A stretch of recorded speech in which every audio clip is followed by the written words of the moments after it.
तो जैसे कि यार तुम सबको पता ही है कि 5 बजे तुम्हारा HSTS का फर्स्ट राउंड का बीटेक का रिजल्ट आ चुका है। तो सबसे पहले तो कमेंट सेक्शन में हर कोई अपनी ब्रांच लिख दे, अपनी CRL रैंक लिख दे और अपनी कैटेगरी के साथ तुम्हें कौन सा कॉलेज अलॉट हुआ है वो कमेंट करके आओ। और उसके बाद यार अगर चैनल सब्सक्राइब नहीं किया तो चैनल सब्सक्राइब कर लो। तुम लोग वीडियो देख जाते पर चैनल सब्सक्राइब नहीं करते। बात तो होती है, वैसे सब्सक्राइब वैसे भी ले सकता है, तू वैसे भीख मांगने से क्या होगा है। तो बढ़ते हैं अपनी मेन वीडियो की तरफ। जैसे कि तुम सबको पता ही है कि HSTS का रिजल्ट आ चुका है फर्स्ट राउंड का। जिनको नहीं पता कि रिजल्ट चेक कैसे करना है, तो जो तुम्हारा लॉगिन पोर्टल था वहाँ पे लॉगिन करना, उसके सामने आगे तुम्हें अलॉटमेंट रिजल्ट का नाम करके एक ऑप्शन मिलेगा। जैसे इस पर तुम टैप करोगे और तुम्हें कोई सीट अलॉट हुई होगी तो तुम्हें एक पर्टिकुलर कॉलेज में पर्टिकुलर सीट शो कर देगा। और उसके बाद की क्या कंडीशन होगी, उसके बाद आगे का प्रोसीजर क्या होगा वो इस वीडियो में बात करेंगे कि उसके बाद तुम्हें क्या करना है। अब जैसे तुम्हारा आज रिजल्ट आ गया, जिनको सीट मिली है उनको क्या करना है और जिनको सीट नहीं मिली उनको क्या करना है। और जिनको सीट नहीं चाहिए यानी कि जिनको जो सीट मिली है वो उससे सेटिस्फाई नहीं है, वो उस सीट पर एडमिशन लेना नहीं चाहते, उनको क्या करना है। तो तीनों के बारे में इस वीडियो में बात करेंगे। तो सबसे पहले बात करते हैं कि जिनको सीट मिली है उनको क्या करना है। तो जिनको सीट मिली है और उनको उस सीट पे एडमिशन लेना है उनको अब अपनी टोकन फीस पे कर देनी है। टोकन फीस तुम वहीं HSTS की वेबसाइट पे ही तुम्हें जाके पे करनी, 10,000 तुम्हें टोकन फीस पे करनी पड़ेगी। जो SC कैटेगरी के जो बच्चे हैं उन्हें सिर्फ 1,000 रुपये अपनी फीस पे करनी पड़ेगी। अब उसके बाद तुम्हारी होगी रिपोर्टिंग। अब रिपोर्टिंग का क्या सीन रहेगा कि तुम्हें जिस भी कॉलेज में तुम्हारी सीट अलॉट हुई है उनके पास कॉल करके जाके पूछना पड़ेगा। जो तुम्हारा अलॉटमेंट सीट का जो रिजल्ट आएगा उसके नीचे तुम्हें एक नंबर दे रखा होगा, जिन नंबर पे तुम फोन करके पूछ सकते हो। अगर वो तुमसे कहते हैं कि तुम्हें कॉलेज में आके रिपोर्टिंग करनी है ऑफलाइन, तो तुम्हें उस पर्टिकुलर कॉलेज में जाना पड़ेगा सारे डॉक्यूमेंट लेके। डॉक्यूमेंट की लिस्ट मैंने बता रखी थी, ये वीडियो देख सकते हो।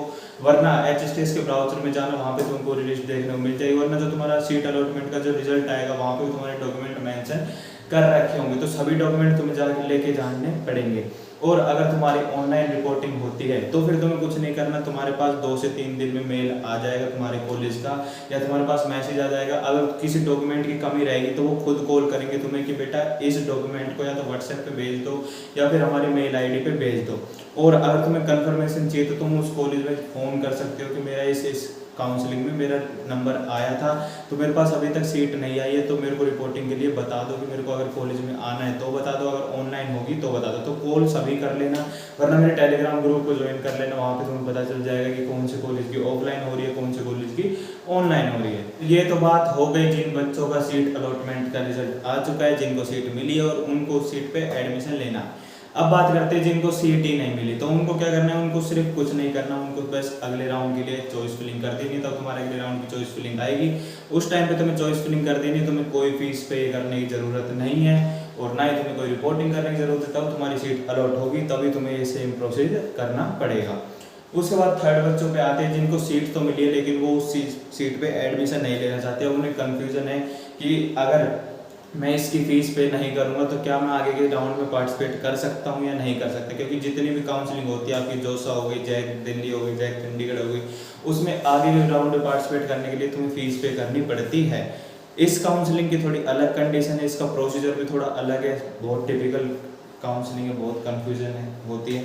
तो इसका बता दूँ कि इसमें तुम्हें क्या करना है। मान लो तुम्हें सीट अलॉट है गुरुजम बेसवर में इलेक्ट्रिकल और तुम्हें चाहिए थी CS। अब तुम चाहते हो कि नहीं मेरे को इस पे एडमिशन नहीं लेना है, तो मैं अपनी फीस पे करूँ या नहीं करूँ। अगर मैं अपनी फीस पे नहीं करता हूँ या करती हूँ तो क्या मैं आगे के राउंड में पार्टिसिपेट कर सकता हूँ या कर सकती हूँ।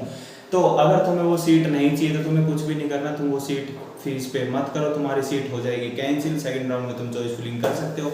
अगर तुम्हें सीट मिलती है तो फिर तुम उस पर एडमिशन ले सकते हो। लेकिन अगर तुम्हें सीट नहीं मिलती सेकंड काउंसलिंग में तो फिर तुम ये फर्स्ट काउंसलिंग वाली सीट पे वापस एडमिशन नहीं ले सकते। तो सेकंड राउंड की भी काफ़ी कंडीशन होती है। अब सेकंड राउंड की कंडीशन के बारे में बात करते हैं कि सेकंड राउंड की कंडीशन क्या होती है। वो होती है सबसे ज़्यादा इंपॉर्टेंट, जिनकी वजह से बच्चों के एडमिशन कैंसिल होते हैं। तो सेकंड राउंड में भी 3 बच्चों के बारे में बात करते हैं। पहले बात करते हैं कि जिन्होंने अपनी फीस पे कर दी, उन्होंने मान लो उन्हें मैकेनिकल मिल गई YMCA में और उनको इलेक्ट्रॉनिक्स और CS तक चाहिए थी, पर उन्होंने अपनी फीस पे करके अपनी सीट रिजर्व कर ली है और वो अब सेकंड काउंसलिंग में अप्लाई करना चाहते हैं। तो उनकी क्या कंडीशन होगी। तो जैसे कि सिंपल बात करते हैं कि तुमने फर्स्ट वाले बच्चों की, तो कि तुम्हें मैकेनिकल मिली YMCA में, अब तुम चाहते हो इलेक्ट्रॉनिक्स या कम्युनिकेशन, तो तुम सेकंड राउंड की चॉइस फिलिंग करोगे तो तुम्हें अपना ऑर्डर लगाना है CS IT electronics and communication and जो भी तुम करना चाहते हो। लेकिन तुम्हें सेकंड काउंसलिंग में अपनी वापस मैकेनिकल नहीं लगानी है, मैकेनिकल से जो नीचे की ब्रांच है वो नहीं लगानी है। क्यों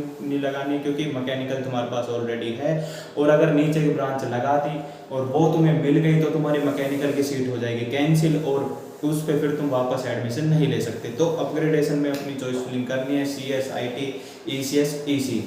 अगर तुम्हारी रैंक के अकॉर्डिंग तुम्हें उनमें से कोई सीट मिलेगी तो मिल जाएगी, अगर नहीं मिलेगी तो फिर तुम्हारी मैकेनिकल रिजर्व रहेगी। और अगर बाई चांस तुम्हें उनमें से कोई भी सीट मिल जाती है तो तुम्हारी मैकेनिकल की सीट हो जाएगी कैंसिल, फिर वहाँ पे तुम्हें जो भी सीट अलॉट होगी उस पर ही एडमिशन लेना पड़ेगा। तो ये कंडीशन रहेगी जिन बच्चों ने अपनी फीस पे कर दी एंड जिन्होंने अपग्रेडेशन के लिए ट्राई मारा है। तो अपग्रेडेशन के लिए तुम वही चॉइस फिलिंग करना जिसमें कि तुम्हें एडमिशन चाहिए, सेम ब्रांच भी वापस नहीं लगानी, जिसमें तुम्हारा एडमिशन हो गया वो भी वापस नहीं लगानी है, और उससे नीचे की भी नहीं लगानी है। कहने का सिंपल मतलब ये है कि उससे ऊपर की सारी ब्रांच लगा देना। अगर मैकेनिकल मिली है YMCA में तो CS IT ECS इलेक्ट्रॉनिक्स लगा सकते हो।